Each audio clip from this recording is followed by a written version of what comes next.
here with us to talk about how wearable devices can bring in new insights into the customer experience and the retail experience, which isn't something that a lot of wearable manufacturers have looked at all, is Laszlo Csibi, is that?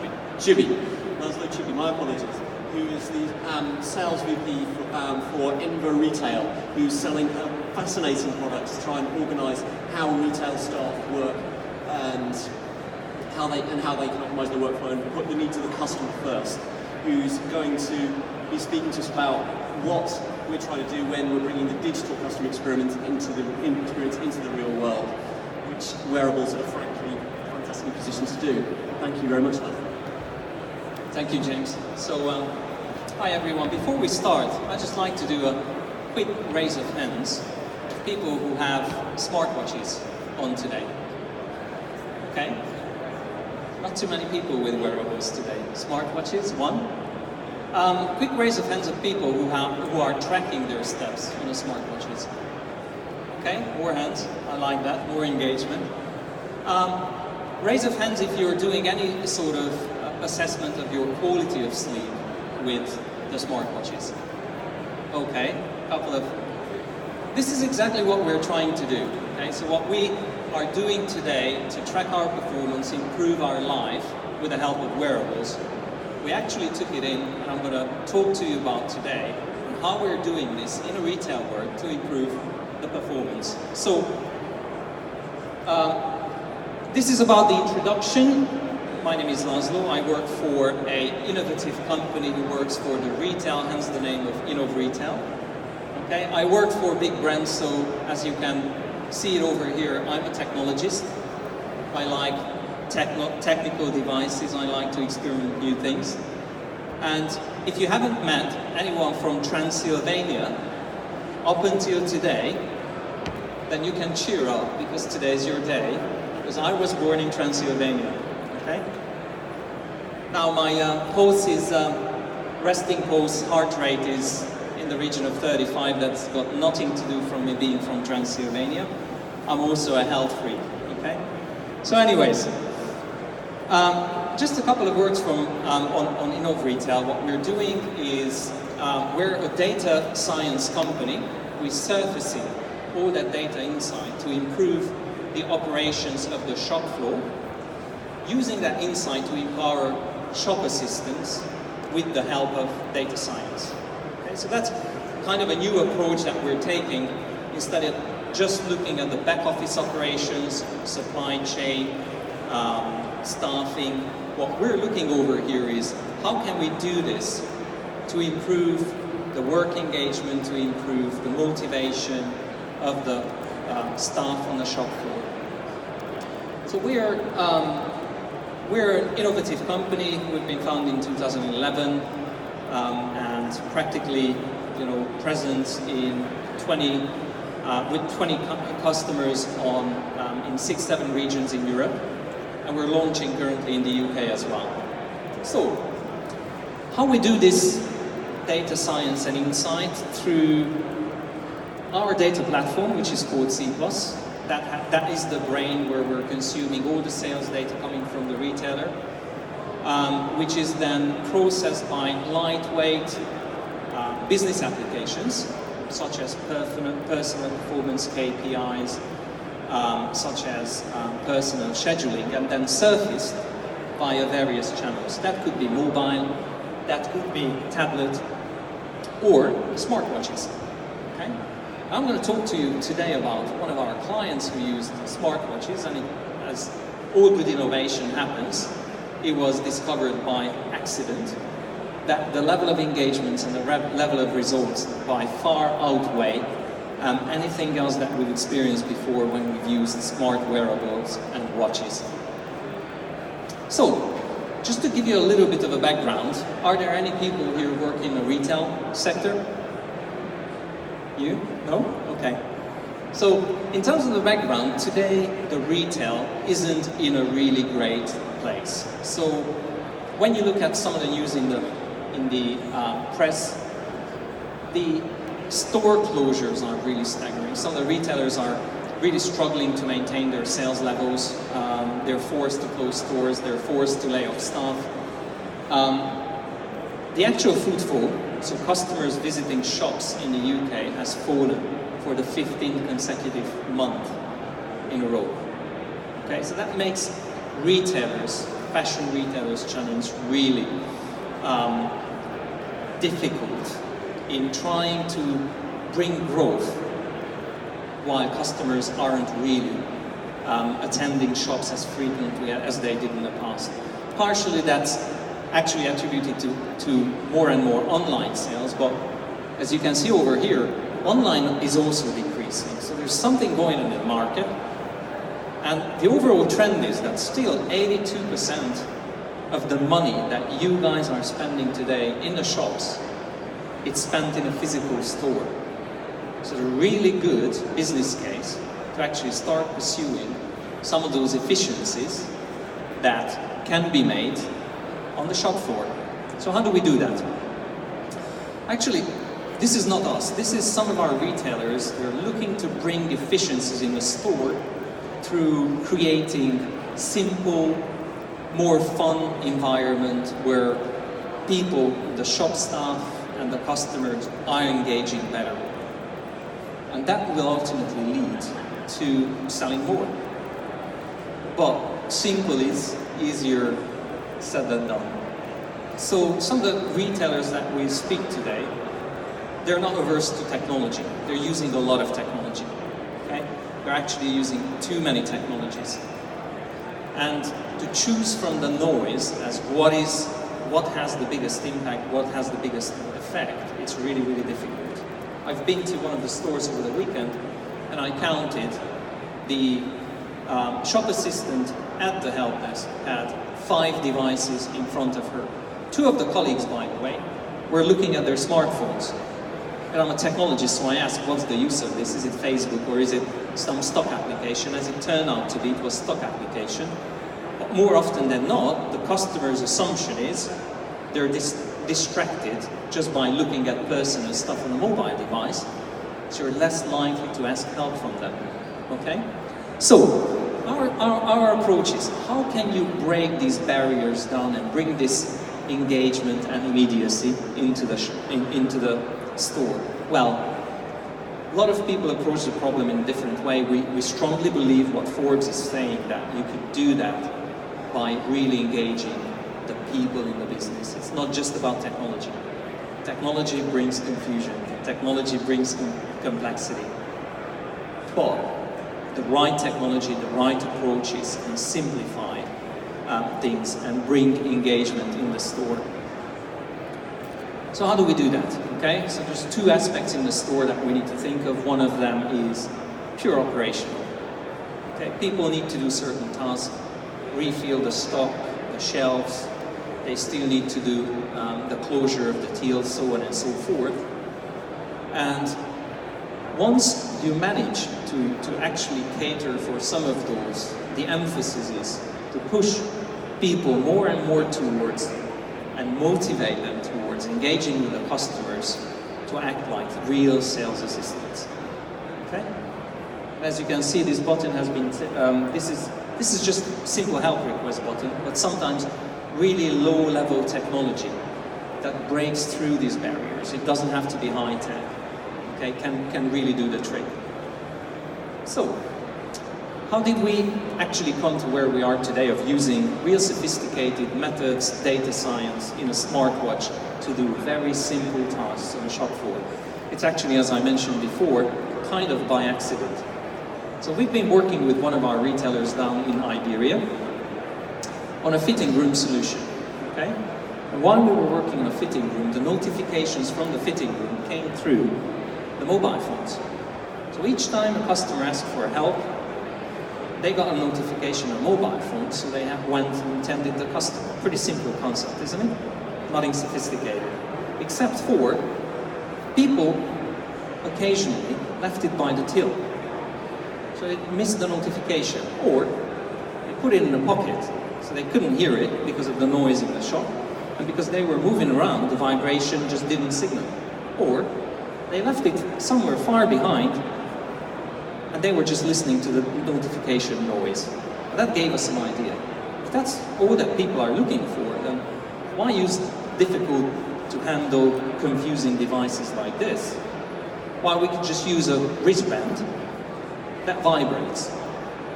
And then actually the promised wristband of a vendor that I'm not going to mention today because they're one of our partners, technology partners, it never came through. We made a decision to actually use smartwatches, okay?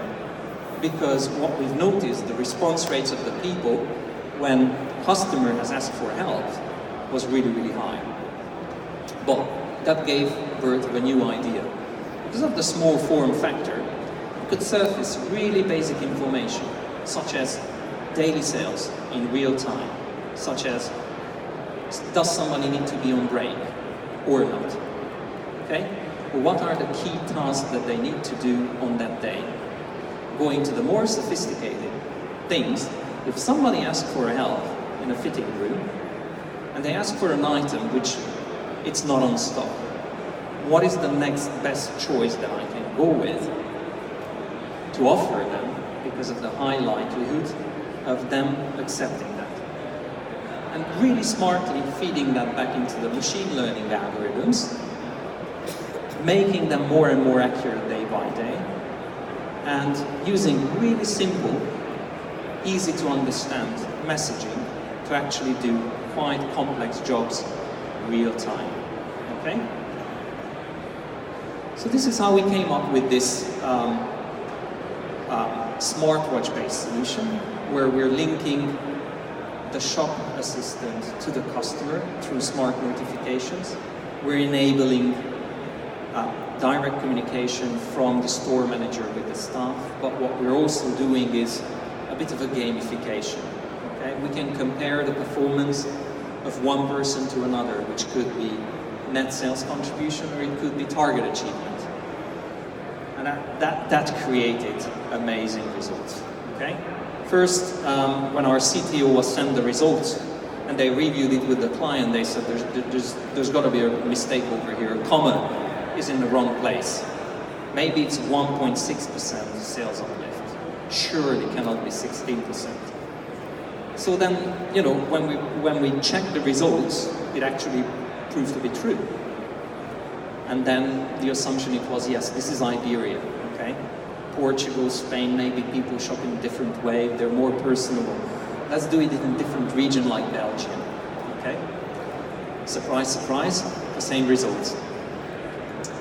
Well, I'm going to show you, okay, because we're a data science company, the actual results of such measurement. What you can see over here, I don't know if you can see it from the back, but the blue line shows the conversion rates of the people who are using smart wearable to do their day-to-day tasks and jobs. And the amber line is same store measurement of people who are not using any smart wearable to do the same job. And the result is astonishing, okay? 17 to 19% more conversion of the people using smart wearable for relatively simple insights, okay? So, what does that do to the customer?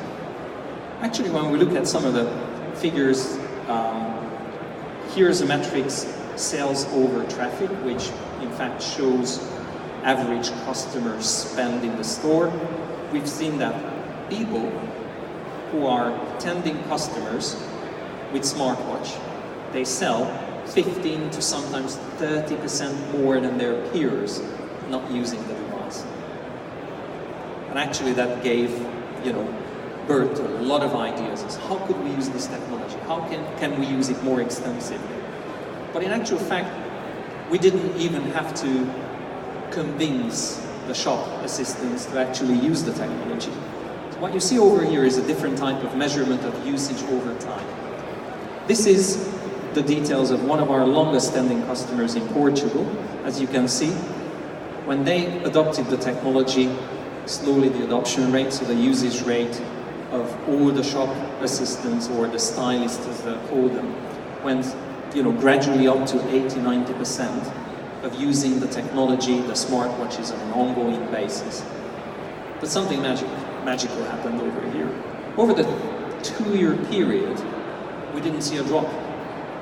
In technology, people who are implementing complex technologies, there is a phenomenon called project fatigue. After a while, the adoption of the technology tails off, and you need to inject new and new innovation to keep people's interest and engagement high. Not over here. So something happened in terms of the connection of the people, the technology, the personalization of the insight that made people engage with the technology and the insights a lot better. And when we saw some drops, for example, in the second graph, you see a slight drop over here in the adoption rate. Actually, when we've analyzed the reasons as why is that happening, it was an in-store Wi-Fi problem. It was nothing to do with the quality of the insight. It was nothing to do with people not wanting to use the technology. It was purely and simply the piping and the general health of the technology in store. So, this is practically 2 years on. We have a number of flagship customers. We are in approximately 6 countries all across Europe. And what we've seen, that people really do like the technology, they do engage with it, not predominantly because we're just surfacing insights, but in a way we're surfacing it, the personalized we make it. So a couple of key takeaways. If I would like to compare the technology of smart wearables versus any other handheld devices that we've used for any BI purposes in the past, there's a couple of areas like the personalization that really makes it stick. So when you have, POS devices in a store, which is, point of sale systems or stock devices, that's general, that's for everyone. Okay? When we're showing, for example, a personal target achievement, that's for every person in a store. Okay, it's theirs. Also, it creates immediacy. Okay? Once you're connected, you know your own performance. It creates continuous feedback on how you're doing. You want to do more. You're engaged. Okay, you really want to make a difference. That creates an immediacy. A couple of technology tricks that we can reinforce that immediacy, so it's not completely left to chance, by help request buttons, by monitoring the SLAs, who responds, in which time, and feed that back in the decision engine, so we learn from it. Okay? And lastly, but not least, it's the engagement. Connecting the store manager to the employees, to the store staff, connecting the customer to the shop assistant, make those engagements meaningful.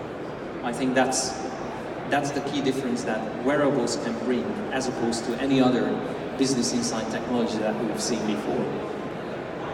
So some of the results are really, really staggering. So just going back to the initial challenges on how the retail is struggling to actually increase the footfall, how to increase the participations in the physical shop. Here's a couple of potential areas that we can bring into the game through wearables to actually turn the trend around and make the shopping experience more engaging, insightful, and exciting. I'd be glad to show you more if you're interested to drop by a booth at store number B9. We're able to show you the technology, how does it work, a quick demo, or you can just pop by and have a chat afterwards if you have any question. But I open it up to the floor. I think we have a couple of more minutes for QA if you want to ask any questions about this. If not, I'm really happy to answer some of your questions at booth 9 as well.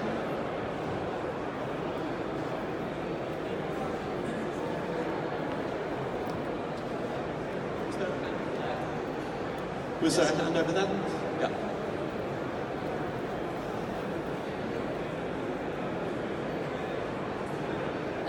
I was just wondering whether you'd done any interviews with staff, like on the actual shop floor, to find out whether the increased sales was actually due to increased engagement, or whether any of them felt like stressed or micromanaged by having that kind of wearable tracking their performance all the time?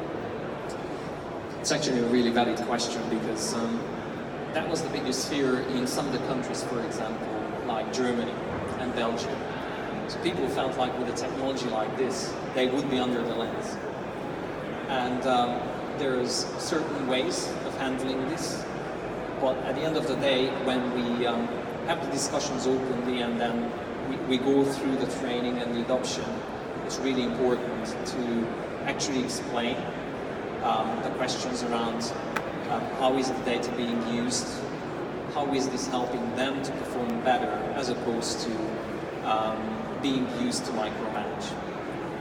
Really interestingly, there's some clear cultural differences. When we did the same thing in Iberia, there were no questions, and that was the most surprising. So we had a store implementation in Rome, down in Italy, okay?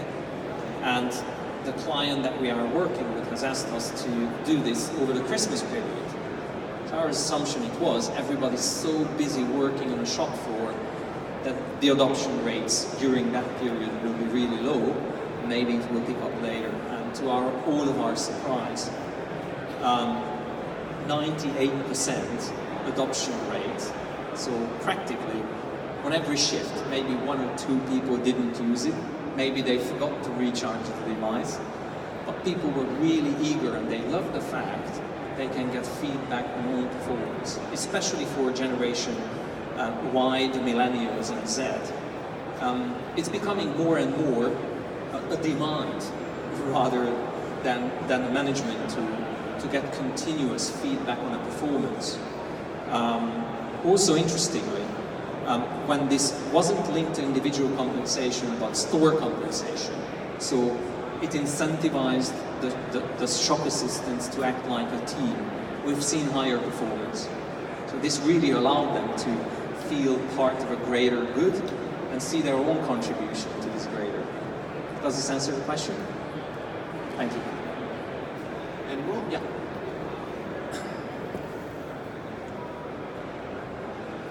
I just kind of wanted to ask, well, I have 2 questions. First question links to the second one. It's yes. Is this mainly a Western-focused technology in terms of that? Is it mainly, have you used it mainly just here? So, as you've seen, we're a startup company. We started just a couple of years ago. So purely for scaling reasons, our focus has been Europe. Okay, so as we increase our footprint, increase operations, we're working with some of the global retailers as well.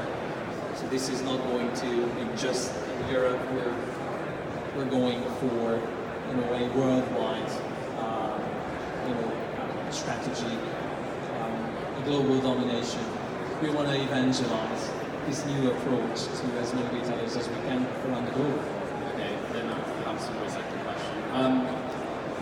Do you think that you'll see similar results as you have with, obviously, European markets, as you would say, places such as like South Africa, India, and more third world places where there's a bigger gap between the technological divide in terms of how technology is used?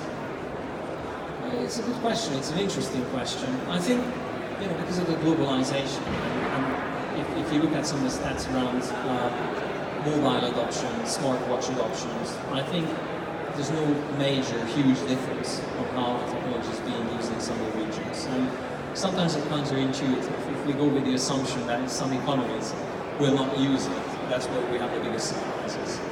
So, for example, using the previous example, we were expecting a higher adoption rate in countries like Germany or Belgium because they're more technology savvy than south of Europe, and the actual adoption rate was completely the other way around. So it will be exciting to see how that goes, but long answer short, we will not know until we see it and measure it. Any more questions? Yes. Hi. I just wanted to ask about applications beyond fashion retail, because of a lot of examples you're using there. Have you seen different use cases beyond fashion, and what do you think you will move into other areas, or how do you think you move into those areas? Yeah, absolutely. So when you think of the general application of creating employee engagement, creating performance feedback and gamification at workplace, it can think of many use cases. So we're not a hardware manufacturer, but the brains behind it, the data science behind it. I can think off of my head a number of applications, for example, in the services industry, hotels, airports, where you have large number of staff who need to complete certain tasks, need to have that two-way communications on task completion, even in sectors like the NHS, where you have staff, although there are some regulations in certain industries, for example in NHS, my understanding is that watches are not allowed, so any other devices which serve similar purpose, personalized targeting, notifications, messaging, and performance feedback by a different smart wearable, probably is going to be the future. I can think of many other industries. I think the sole focus for us is right now, because our expertise is in fashion, we understand the processes in fashion, it's easier for us to actually talk about it credibly, but as we will scale, there will be a lot of other industries which I'm sure will benefit from the same approach. HSBC is using similar, that I know of. In hotel industry, they started to use it in the US, for example. So there's definitely use cases beyond fashion retail as well. Thank you very much. Okay, one question from me, if I may. Yes. It was kind of related to the first question. Was in terms of performance monitoring and so on. Have you had any clients that are wanting to effectively up the targets that they're putting to staff who are using these devices? Because that's potentially where I could see kind of stress creep coming in. Because if it's something that's being used to enhance existing targets, fine. But has anyone thought, well, we're getting 10% more out of these staff, should we increase targets by 10%? Has that been an attitude you've seen anywhere? Absolutely. So when you think of fashion retailers, the easiest way to get the targets up, people will probably achieve more. Yes? Probably wrong. Okay? And this is why we're a data science company, and we're basing our predictions based on measurements rather than assumptions. So what we do then, okay? We're using all these data points to create a data model and a prediction of what a realistic, achievable, and measurable target is.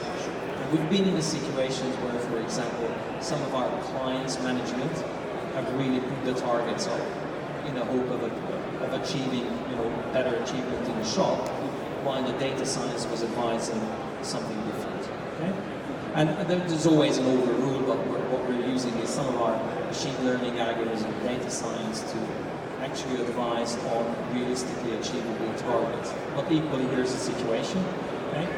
The weather gets unseasonably hot, there's a concert nearby certain stores, this is where data science kicks in again, and instead of the average target numbers that we would be using on any other day of the year, we would be adjusting the targets upward, but we're being sure that it's equally motivating, achievable, because it's based on real demand, on predicted demand, based on the many data points, the thousands of data points that we're collecting that feed into the target setting algorithms.